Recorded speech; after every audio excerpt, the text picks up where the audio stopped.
पतीचा उद्धार. त्या काळात या बाजूला संडास वगैरेच्या सोयी नव्हत्या. बहिर्दिशेला सर्वांना दूर शेतात किंवा खाडीच्या किनारी जावं लागे. बायका तर पहाटेच उठून पुरुषांची वर्दळ सुरू होण्याच्या आधी जाऊन येत. शांताबाई अशीच पहाटे उठून काही बायकांसह रोज खाडीवर जाई.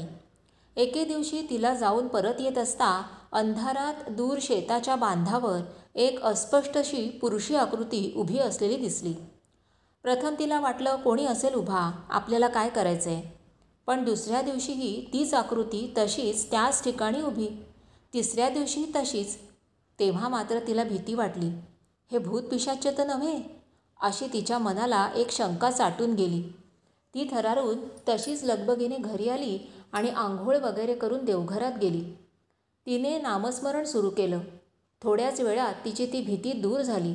तिला धीर आला आणि दुसऱ्या दिवशी तिने या गोष्टीचा पूर्ण छडा लावण्याचा निश्चय केला. दुसऱ्या दिवशी तशीच येताना पुन्हा जेव्हा तिला ती आकृती दिसली तेव्हा बारकाईने तिने त्या आकृतीकडे निरखून पाहिलं. त्या आकृतीत तिला लहानपणी निवर्तलेल्या आपल्या पतीचं अस्पष्टसं रूप दिसलं. तिने लगेच हेरलं, आपला दिवंगत नवराच आपल्याकडे आला आहे आणि स्वतःच्या मुक्तीकरिता आपल्याकडून काही सत्कृत्याची अपेक्षा करतो आहे. ती तशीच घरी आली. स्नान करून तिने देवपूजा केली आणि शुचिर्भूतपणे नवऱ्याच्या मुक्तीकरिता 16 लाख नामजपाचा संकल्प सोडला. ताबडतोब अनुष्ठान सुरूही केलं. जप जसजसा वाढू लागला तसतशी ती आकृती हळूहळू सूक्ष्म सूक्ष्म होत चालली आणि जप पूर्ण होताच पूर्ण दिसेनाशी झाली.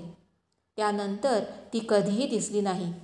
तेव्हा शांताबाईची खात्री झाली की त्यांना मुक्ती मिळाली. धारा तीर्थ. मंत्रजपाचा हा प्रभाव पाहताच शांताबाईची त्याबद्दलची निष्ठा अधिकच वाढली आणि ती आता आपल्या संस्काराबरोबरच लोकांच्या कल्याणाकरिताही त्याचा उपयोग करू लागली. नात्या गोत्यात कोणीही आजारी पडलं वा कोणावर संकट आलं तर ती त्याकरिता लाख लाख जपाचा संकल्प सोडी आणि तन मन लावून तो पुरा करी. तो करताना तिला स्वतःच्या कष्टाची, त्रासाची, फार काय तहान भुकेचीही पर्वा नसे. बहिणीकरता, भावांकरिता, भावांच्या मुलांकरता असं संकटकाळी कितीतरी वेळा तिने कोणाला 10 लाख, कोणाला 12 लाख असे संकल्प सोडले आणि दिवसरात्र जागून ते जप पुरेही केले. त्याप्रमाणे तिचं दैवी दानही सतत सुरू झालं.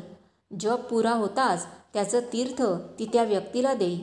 सर्वांना त्याचा अनुभव येत असे. देवाने पुढे या तीर्थाचं नाव ठेवलं धारा तीर्थ. पावित्र्याची शिकवण. माणसाचा दैवी विकास शुद्धतेतून, पावित्र्यातून जन्माला येत असतो. जीवन जितकं शुद्ध, पवित्र असेल तितक्या त्याच्या सर्व वृत्ती ऊर्ध्वगामी, उच्चतेकडे जाणाऱ्या असतात आणि जितकं निकृष्ट, पतित असेल तितक्या अधोगामी, पतित बनतात.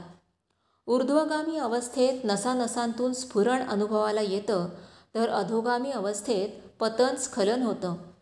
माणसाची ऊर्ध्वगामी अवस्था म्हणजे पुण्य होय आणि अधोगामी अवस्था म्हणजेच पाप होय.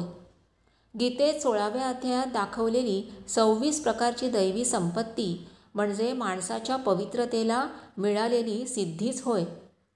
म्हणूनच सर्व तऱ्हेची शास्त्र, धर्म, नीती, अध्यात्म, आचार, विचार माणसाला या पवित्रतेची शिकवण देतात. व्रतवैकल्य, पूजा, उपासनाही ही सर्व पवित्रतेकरताच करायची असतात. शांताबाईनेही कठोर तपाचरणाने ही पवित्रता मनोभावे जपली होती. तिच्या नसानसांतून ती भिनून गेली होती. हृदयात सदैव राम स्फुरत असल्यामुळे कोणत्याही तऱ्हेची अपवित्रता तिला शिवूच शकली नाही. जीवन सदैव प्रसन्न, उदात्त असे. जवळ येणाऱ्या प्रत्येक माणसाला त्याचा अनुभव येई. तिची दुसऱ्यांना शिकवण देखील तीच असे. माणसाने सदैव प्रसन्न राहावं, पवित्र बनावं, शरीरातले मनातले दोष काढून टाकावे, स्वच्छता, निर्मळपणा शिकावा, गलिच्छपणाला थारा देऊ नये, वाईट गोष्टी घेऊ नयेत. देवाने आपल्याला बुद्धी दिली आहे चांगले विचार करण्याकरता, मन दिलं आहे पवित्र गोष्टींचं मनन चिंतन करण्याकरता, इंद्रिय दिली आहेत उत्तम अनुभव घेण्याकरता आणि वाणी दिली आहे चांगल्या गोष्टी मांडण्याकरता. त्यांचा वाईट गोष्टींकडे वापर करू नये. लहानपणापासून मुलांना चांगलं वळण लावावं. चांगले संस्कार करावेत. आपण सारी देवाचीच सृष्टी आहोत. पवित्रतेचा आनंद घेण्याकरताच त्याने आपल्याला हे जीवन देऊन पाठवलं आहे. त्याचं व्यसनांच्या अधीन होऊन मातेरं करू नये. माणसाने माणसासारखं वागावं, पशु बनू नये. पुढील सर्व आयुष्यभर तिने समाजाला हीच शिकवण दिली. इकडील समाज पिढ्यानपिढ्या शेतावर आणि खाडीवर राबणारा असल्यामुळे साधारणपणे दरिद्रावस्थेतच जीवन कंठीत असे. त्यात अज्ञानाने, मागासलेपणाने दारूसारखी व्यसनही बोकाळलेली असायची. त्यातून आपसात भांडणतंटेही चालू राहायचे. चांगले विचार, पवित्र आचार यांची कोणाला फारशी फिकीर वाटत नसे आणि तशी शिकवणही आपुलकीने जवळ करून त्याला आजपर्यंत कोणी दिली नव्हती. त्यामुळे सभ्यता, संस्कृतीला हा समाज जवळजवळ पारखा झाल्यासारखा होता. शांताबाईने हळूहळू हे वळण द्यायला सुरुवात केली. सहवासात येणाऱ्या सर्व बायाबापड्यांना ती ह्या गोष्टी समजावून सांगू लागली आणि त्यांच्या आचरणात आणण्याचा प्रयत्न करू लागली. प्रथम या गोष्टींचं लोकांना महत्त्व वाटलं नाही. त्यांना त्या समजतही नसत. पण पुढे पुढे शांताबाईचे प्रत्यक्ष जीवन पाहिल्यावर त्यांच्या हृदयात प्रकाश पडू लागला. एक नवीनच दिशा त्यांना दिसली आणि अंतःकरणं हळूहळू फुलत चालली.